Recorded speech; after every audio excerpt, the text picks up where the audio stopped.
Today on Heinz Barbecue, we're going to be talking about rubs, specifically pork rubs, and what I put in mine and how it may fade off over time, and a couple of tricks to keep your rubs super fresh.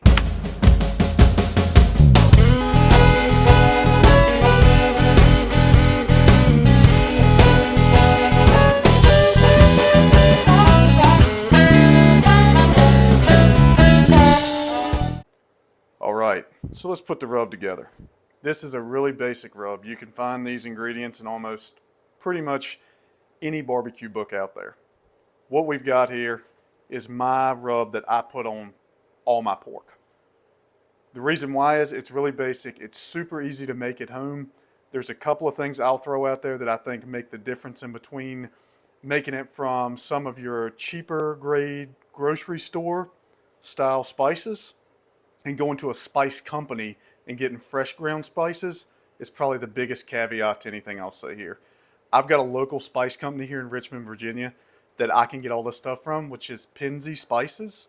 It makes a big difference as far as the way everything tastes. So our ingredients list here, super simple. So what we've got is, typically I use Diamond Crystal kosher salt, but they didn't have any. So I'm using their kosher flake salt. And I've checked the grain consistency and the taste of it, and it's almost exactly the same. We've got a half a cup of that. So up next, I've got 16 mesh black pepper. This is just a butcher's pepper. This might be a little coarser than 16, but that doesn't bother me. But if you're looking for something that's easy to find, Costco has a good 16 mesh black pepper. So, but you can kind of see the granule size there. Little bit, probably a little bit bigger than 16 mesh. They consider this butcher's pepper, which I kind of like when I'm doing pork butts. If I'm doing ribs or something like that, I'll go with a smaller grain. But that's the pepper we're using. Up next, we're going to do some roasted garlic. And like I said, roasted garlic from a good spice company will make a big difference in the way this stuff tastes. And I've just got this stuff divvied out in little bowls here. Up next, we've got coriander. Like I said, freshly ground, cumin seed, and smoked paprika. For me, smoked paprika makes a big difference. You can use sweet paprika, but in barbecue, I like using smoked paprika.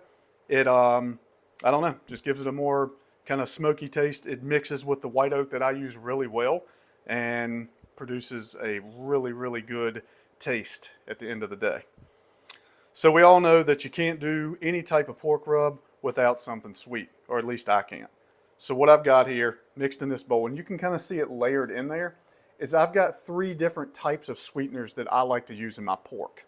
And what these are, the first one is granulated honey. And I got all these, the bigger spices, the sweeteners from Spiceology. So that's the first one. Granulated maple sugar is the second one, and this one is really, really good.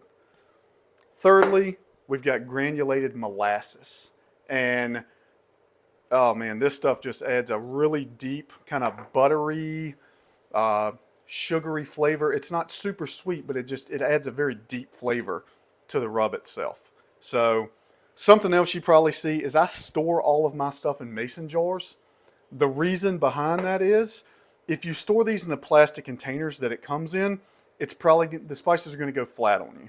I also store all of my spices when I make these. This is a 2-cup mason jar. I store all of them in this because it hermetically seals them. And what that does is it gives you a much longer shelf life on your rubs. Because if you make them and throw them in a plastic bottle, air can get in there to them. And after probably 3 or 4 months, you'll taste and you're like, man, this tastes really flat. Why did it do this? Air's probably causing it to go stale. Putting it in a mason jar is the best way to do this. It's a good trick. And this stuff, I've held it up to a year and had really good results, and it has not lost really any of the flavor.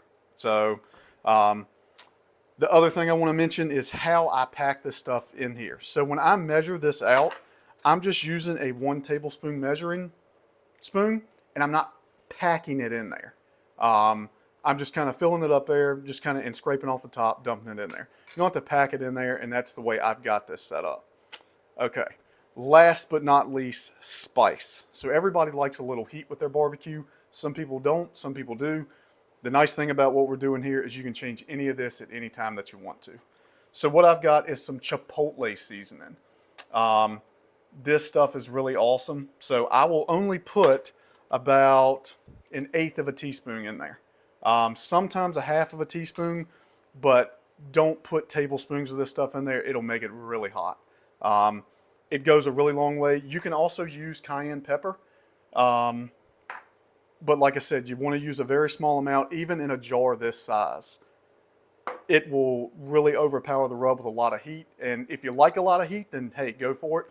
But if you're into more subtle heat, I would just stay in that kind of 1/2 a teaspoon realm. I wouldn't go over that.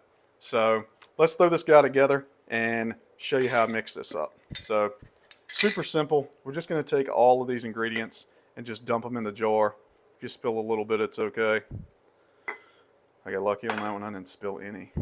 Watch me dump this everywhere. So I put my salt and pepper in first. Gonna give it a little shake, let it mix up a little bit. I'm just gonna throw all these other ingredients in here.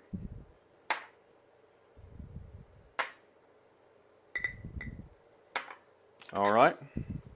Last but not least, our sweetener. Oh, I wish there was smell-o-vision. I know that's such a cliche thing to say, but it smells delicious. All right, and then last but not least, I'm just going to put a little bit of that spice in there. Like I said, that's a 1/4 of a teaspoon that's in there. Throw the lid on this guy. Shake it up. So, and you want to shake this a lot. Because you would think, hey, you know, it's got plenty of room there, you don't have to shake it that good. You want to shake it a lot, and before you use it each use, you're going to want to shake it as well. So, but yeah, get this guy shaken up really, really well. And you can kind of see your colors start to mix together. If you've got a good mix in there, you can kind of see that everything's mixed well. If you see big red spots or white spots, keep shaking, get that stuff mixed up really well. So,